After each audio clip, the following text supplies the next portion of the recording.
Sir நான் வந்து PK ஆரம், எங்களுடைய கிராமம் வந்து பிகே ஆரம், லால்குடி மாவட்டம்.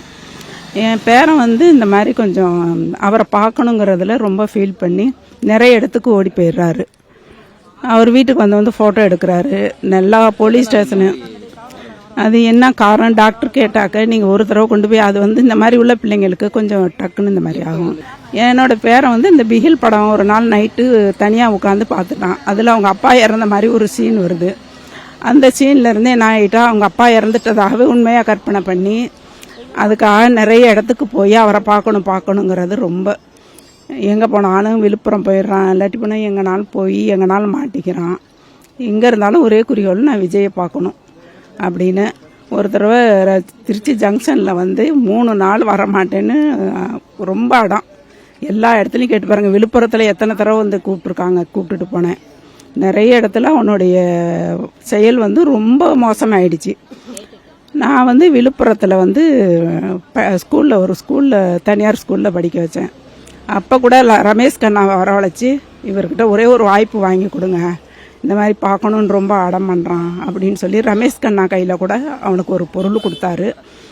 அதுக்கப்புறம் லாரன்ஸ் மூலமாக கூட நாங்கள் கொஞ்சம் ட்ரை பண்ணி பார்த்தோம். ஏதோ ஸ்கூலில் அந்த மாதிரி சேர்த்தா இவருக்கு நாங்கள் வந்து டச்சப் எது வச்சுக்கக்கூடாது, பாவம் அவங்க ஷூட்டிங்கில் இருப்பாங்க, அதே ஒரு இதாக பேர் நாங்கள் விட்டுட்டோம். ஆனால் இவனுடைய மனநிலை என்னாச்சு, வாரம் ஒரு தடவை வீட்டில் சொல்லாமல் வந்து அவங்க வீட்டுக்கு வெளியில் நின்று ஃபோட்டோ எடுத்துடுறாரு. சார் வருவாரான்னு எதிர்பார்க்குறது. அப்படி இருந்தப்போ ஒரு தடவை நீலாங்கரை போலீஸ் ஸ்டேஷன் வந்து பிடிச்சிட்டாங்க. அப்புறம் பிடிச்சி போலீஸ் சார் தான் கூப்பிட்டு எங்களை ஏன் இந்த மாதிரி நல்ல பையன் ஏன் இப்படி வந்துடுறான் அடிக்கடி, என்ன காரணம் அப்படின்னு கேட்கும்போது இந்த மாதிரி விஜயை பார்க்கணுங்கிறது ஒரே நோக்கம்தான். அப்புறம் அவங்க தான் இந்த மாதிரி அவங்க நம்பர் கொடுத்து இந்த மாதிரி குஷி ஆனந்த பாருங்க அப்படின்னு சொல்லி இது சொல்லி 6 மாதம் ஆயிடுச்சு. ஆனால் நாங்கள் அதெல்லாம் எதையுமே எடுத்துக்கல. இப்போ அவனுடைய மனநிலை என்ன ஆயிடுச்சு, அவன் ஸ்கூலுக்கும் போகிறதில்ல, எந்த இதுவும் வச்சுக்கிறதில்ல. கதவை கேட்டை திறந்தோம்னா ஊருக்கு அவன் பாட்டுக்கு எங்கேனாலும் போய் எங்கேனாலும் வந்துடுறான். இப்போ 4 நாளாக பாம்பேக்கு டிக்கெட் எடுத்தால் அவங்க எங்கள் ஃப்ரெண்டு அங்கேயாச்சும் போய் 4 நாள் இருக்கட்டும்னு அனுப்பினோம். அவன் என்ன ஆகிட்டு போயிட்டு திரும்ப என்ன பண்ணிட்டான், திருச்சி வந்து சென்னை வந்து இவரை தான் பார்க்கணுங்கிற நோக்கத்தில் 2 நாளைக்கு முன்னாடி கூட அதே நோக்கம்தான். 15 வயசு தாங்க சார். அதாங்க சார் ஃபுல்லாகவே அப்படியே நிறைய டாக்டருங்கிட்ட பார்க்குறோம், நிறைய ட்ரீட்மெண்ட் எடுக்கிறோம். அவனுக்கு வந்து ஐக்யூ பவர் 10 பாயிண்ட் கம்மி, வேறு எந்த மிஸ்டேக் இல்லை. தனியார் ஸ்கூலில் தான் போட்டு படிக்க வச்சுக்கிட்டு இருக்கிறோம். ஆனால் அவனுக்கு வந்து இவரை பார்க்கணுங்கிறது ஒரு நோக்கம். எல்லாருமே சொல்கிறாங்க ஒரே ஒரு தடவை அவரை கொண்டு போய் விழுப்புரம் ஸ்டேஷனில் எல்லாருமே போலீஸ் ஸ்டேஷனில் கூட என்ன சொன்னாங்கன்னா, பாடாலூர் போலீஸ் ஸ்டேஷனில் 2 தடவை பிடிச்சிட்டாங்க. அப்போ சொன்னப்போ இல்லை எல்லாமே என்ன சொல்கிறாங்க, நீங்கள் வந்து தம்பி நீ அமைதியாயிரு, நாங்கள் வந்து கட்சிக்கு வராரு அவர், இது வந்து சொல்லி ஒரு 6-7 மாதம் ஆகுது, கட்சிக்கு வருவார், அப்போ நான் அவனை கூட்டிகிட்டு போய் காட்டுறேன் அப்படின்னு சொல்லி எல்லா போலீஸ்காரவங்களும் சொல்கிறாங்க. அதுதான் அவனுக்கு வந்து பிரச்சனை. இவர் ஒரே ஒரு தடவை பார்க்கணும். அது நேரடியாக அவன் பார்த்துட்டானா அவனுடைய மனை இப்படி இருக்குங்கிறது அது ஆண்டவன் தான் புரிய வைக்கணும். அது மாறி நல்ல விதமாக படிப்பானா என்னங்கிறது நம்புறேன். ஏன்னா டாக்டருங்களாம் சொல்கிறாங்க, நிறைய ட்ரை பண்ணாங்க. எங்களுக்கு அந்த மாதிரி விஜய் மாதிரி ஒரு ஃபோன் நம்பரை கொடுத்துருந்தாங்க, ஒருத்தர் கொடுத்தாங்க.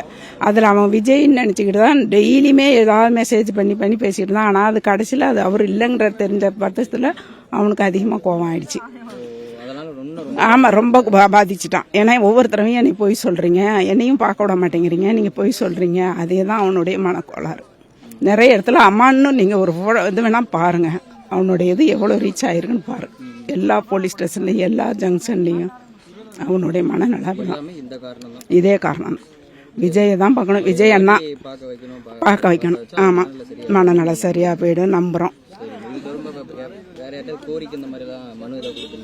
இல்லைங்க சார், இதுவரையிலும் நாங்கள் எதுவும் கோரிக்கை கொடுக்கல. ஏன்னா ஆனால் நான் ட்ரை பண்ணவே இல்லை, யாருக்கிட்டையுமே எந்த ட்ரைம் பண்ணலை. இப்போ கூட அவங்க சொன்ன ஒரு நம்பரில் வச்சு அவங்க மாவட்ட செயலாளர் அவங்கள நம்பரை வச்சு எனக்கு இன்றைக்கி வரதெல்லாம் தெரியாது. நான் டெய்லியும் அவங்கக்கிட்ட பேசுவேன், இந்த மாதிரி பண்ணுறான் சார், முந்தா நாள் கூட போயிட்டு அடித்து அந்த மாதிரிலாம் வரான் சார், என்ன பண்ணுறதுன்னு தெரியல. சரி இப்படி சனி ஞாயிறில் இருப்பாங்கம்மா, ஒரு தடவை போய் குஷி ஆனந்த பாருங்கள், அவரை பார்த்தீங்கன்னா அவங்களுக்கு அங்கே அவங்க தகவல் கொடுப்பாங்க, எப்பயாவது ஒரு சான்ஸ் கிடைக்கும் பார்க்கறதுக்கு.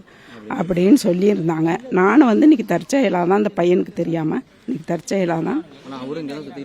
இங்கே இல்லைங்க, பாடாலூர். நாங்கள் வந்து பிகேஆரத்துலேருந்து வரல, கூட்டிகிட்டு வரல. தெரியாது, வர்றதெல்லாம் தெரியாது. நானாக வந்து சரி அவர்கிட்ட ஒரு கோரிக்கை வச்சுட்டு போகலான்னு தான் வந்தேன். அதுதான். அப்புறம் இது கொஞ்சம் எனக்கு செஞ்சு கொடுத்தாங்கன்னா நல்லாயிருக்கும். அதோட என்னோடய பேத்தி வந்து +2 முடிச்சுட்டு, மகளுடைய பேத்தி, அவங்களும் ரொம்ப கஷ்டமான குடும்பம். ஏதாவது ஹெல்ப் பண்ணாரா அந்த பொண்ணு? இப்போ நீட் எழுதுறா, ஏதாவது ஹெல்ப் பண்ணாரா டாக்டர் ஆக்கி பார்க்கலாம். அது ஒரு 2 கோரிக்கை தான், வேற எந்த கோரிக்கையும் நான் கேட்க வரல. இது மட்டும் செஞ்சு கொடுத்தாங்கன்னா எனக்கு ரொம்ப சந்தோஷம். செய்வாருன்னு நம்பிக்கை இருக்குது. Okay sir.